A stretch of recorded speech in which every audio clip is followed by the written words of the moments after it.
नमस्कार, मौलिक शक्ति न्यूज देख रहे हैं आप और मैं हूं आपके साथ साइमा। आरएसएस के एक नेता ने ऐसा बयान दिया है जिसके बाद एक बार फिर से संविधान में समाजवादी और पंथ निरपेक्ष जैसे शब्दों को लेकर एक बार फिर से बहस चढ़ गई है। तो कौन है वो नेता और उन्होंने क्या कुछ बयान दिया है और इसके बाद किस तरह से बवाल शुरू हुआ, चलिए बताते हैं। दरअसल भारत के संविधान की प्रस्तावना से समाजवादी और पंथ निरपेक्ष शब्दों को हटाने की मांग करके राष्ट्रीय स्वयंसेवक संघ यानी आरएसएस ने फिर एक पुराने विवाद को हवा दे दी है। 2024 के लोकसभा चुनावों में संविधान बदलने के आरोपों से बैकफुट पर आई भारतीय जनता पार्टी के वैचारिक स्रोत आरएसएस की इस मांग को संविधान के मूल ढांचे पर हमला माना जा रहा है। और क्या ये शब्द वास्तव में भारतीय सभ्यता के अनुरूप नहीं है जैसा कि आरएसएस दावा करता है? अगर ऐसा हो तो स्वतंत्रता संग्राम के नायकों ने समाजवादी और धर्मनिरपेक्ष भारत का सपना क्यों देखा था, ये सवाल भी बना हुआ है। दत्तात्रेय होसबाले ने क्या बयान दिया है, चलिए बताते हैं। दरअसल 25 जून को आपातकाल की 50वीं वर्षगांठ के अवसर पर बीजेपी ने इसे संविधान हत्या दिवस के रूप मनाया, जिसका उद्देश्य कांग्रेस को निशाना बनाना था। लेकिन दिल्ली में इससे जुड़े एक आयोजन में आरएसएस के सर कार्यवाहक दत्तात्रेय होसबाले ने इमरजेंसी के दौरान संविधान की प्रस्तावना से समाजवादी और धर्मनिरपेक्ष शब्द जोड़ने की निंदा करते हुए कहा कि क्या समाजवाद कभी भारत की सभ्यतागत भावना के अनुरूप था? क्या धर्मनिरपेक्षता की परिभाषा हमारे देश की संस्कृति और परंपराओं के साथ मेल खाती है?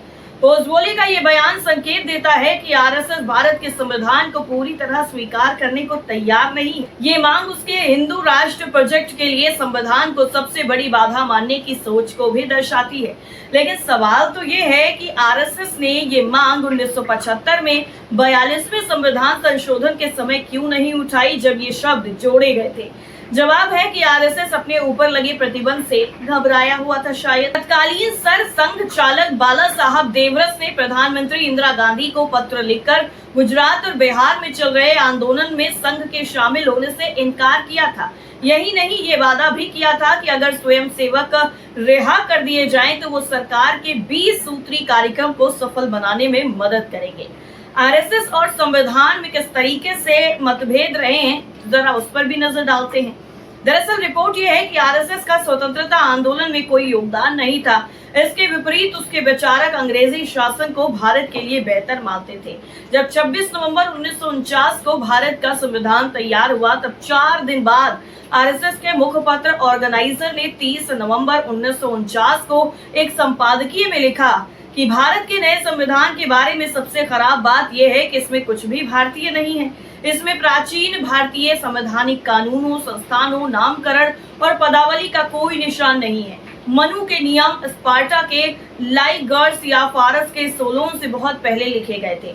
आज तक मनुस्मृति में प्रतिपादित कानून दुनिया भर में प्रशंसा जगाते हैं और भारत में हिंदुओं के बीच सहज आज्ञाकारिता और अनुरूपता पैदा करते हैं, लेकिन हमारे संविधान पंडितों के लिए इसका कोई मतलब नहीं है। अब ये संपादकीय ये बताता है कि आरएसएस का एक लक्ष्य आज्ञाकारी अनुरूप समाज बनाना है, जहां विविधता की जगह एकरूपता हो। वर्ण व्यवस्था और लैंगिक असमानता को ईश्वरीय विधान मानने वाली मनुस्मृति को आरएसएस संविधान से बेहतर मानता था, जबकि विपरीत भारत का संविधान 5000 साल के इतिहास में पहली ऐसी किताब है जिसने हर भारतीय को लिंग, धर्म, जाति और क्षेत्र के आधार पर वैधानिक रूप से समान माना, यानी एक बराबर माना। समाजवाद और धर्मनिरपेक्षता का अर्थ क्या है वो भी समझ लीजिए। दरअसल आरएसएस को समाजवाद और धर्मनिरपेक्षता शब्दों से इतनी ज्यादा परेशानी क्यों है? अब इसे समझने के लिए इन शब्दों का अर्थ जानना जरूरी है। तो समाजवाद की बात करते हैं। समाजवाद एक ऐसी व्यवस्था है जिसमें उत्पादन के साधनों पर राज्य का नियंत्रण हो। ये साम्यवाद की तरह ही वामपंथ का ही एक स्वरूप है, जिसका उदय 1789 की फ्रांसीसी क्रांति से हुआ, जब सम्राट लुई 16वें द्वारा बुलाई गई स्टेट जनरल की बैठक में आम मेहनतकशों और मध्यम वर्ग के हित में मांग करने वाले बाई और बैठे सामंतों के विशेषाधिकार पर बल देने वाले दाई की तरफ से वाम यानी बाया वामपंथी विचारधारा आम लोगों की जिंदगी को केंद्र में रखती है और इसके विपरीत दक्षिण पंथ यथास्थिति को बनाए रखना चाहता है। और आज के दौर में इसका अर्थ अबाध पूंजीवादी तंत्र की व्यवस्था का समर्थन करना है, जहां मुनाफाखोरी और श्रमिकों के शोषण पर कोई रोक नहीं होती। जब सरकारें कारपोरेट के इशारे पर काम करती हैं, तो ये क्रोनी कैपिटलिज्म में बदल जाता है, जिसका भारत में उदाहरण देखा जा रहा है। अब धर्मनिरपेक्षता की अगर बात करें, तो धर्मनिरपेक्षता का अर्थ है कि राज्य का कोई धर्म नहीं होगा। ये सभी धर्मों से समान दूरी रखता है और प्रत्येक व्यक्ति को अपनी धार्मिक स्वतंत्रता देता है। धर्मनिरपेक्षता राष्ट्रीय एकता को बढ़ावा देती है, क्योंकि ये धर्म को राष्ट्रीयता का आधार नहीं बनाती।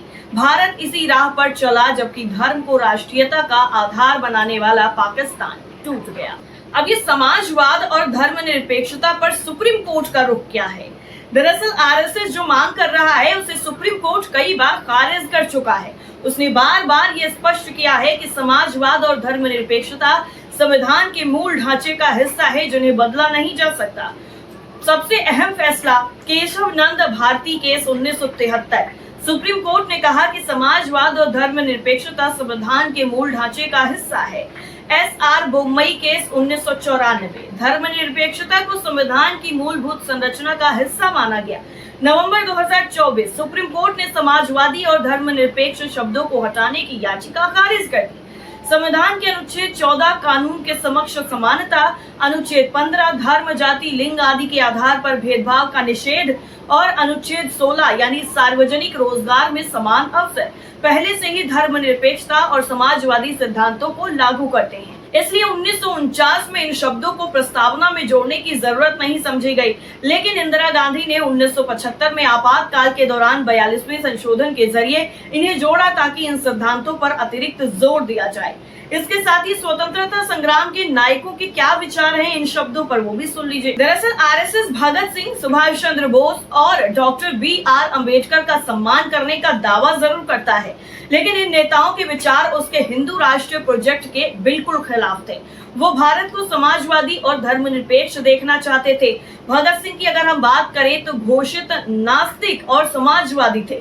भगत सिंह भारत में रूस जैसी बोल्शेविक क्रांति चाहते थे। उनका मानना था कि जब तक शोषण का अंत नहीं होगा, आजादी अधूरी और लड़ाई जारी रहेगी, फिर चाहे शासक गोरे हो या काले। सुभाष चंद्र बोस पक्के समाजवादी। बोस ने 1944 में टोक्यो विश्वविद्यालय में आजाद भारत के बारे में अपनी कल्पना स्पष्ट करते हुए कहा था कि भारत में कई धर्म हैं। आखिर में आजाद भारत की सरकार का रुख सभी धर्मों के प्रति पूरी तरह तटस्थ और निष्पक्ष होना चाहिए। हमारा राजनीतिक दर्शन नेशनल सोशलिज्म और कम्युनिज्म का समन्वय होगा। Doctor B R. अम्बेडकर। दरअसल अम्बेडकर राजकीय समाजवाद और भूमि के राष्ट्रीयकरण के समर्थक थे, और उन्होंने जो संविधान बनाया उसके हर कोर में समता और समानता का सिद्धांत था। उन्होंने समाजवाद शब्द ना जोड़े जाने का तर्क देते हुए संविधान सभा में कहा था कि संविधान का उद्देश्य एक लचीला ढांचा प्रदान करना है, न कि किसी विशेष आर्थिक व्यवस्था को थोपना। यदि हम समाजवाद को संविधान में शामिल करते हैं, तो ये भविष्य की सरकारों को बाध्य करेगा, जो उचित नहीं है। यानी अम्बेडकर मानते थे कि समाजवाद एक बेहतर व्यवस्था है, लेकिन भविष्य में इससे भी बेहतर व्यवस्था आ सकती है। इसलिए आने वाली पीढ़ियों को किसी विशेष सिद्धांत से बांध देना उचित नहीं है। और अब जिस तरीके से आरएसएस इस पूरे मामले में ये रुख अख्तियार कर रही है कि समाजवाद और धर्मनिरपेक्ष के शब्दों को संविधान से हटाया जाए, तो इस पर आपका क्या मानना है? कमेंट करके जरूर बताइए। फिलहाल के लिए इतना ही। बाकी खबरों के लिए आप जुड़े रहिए मौलिक शक्ति न्यूज के साथ। नमस्कार।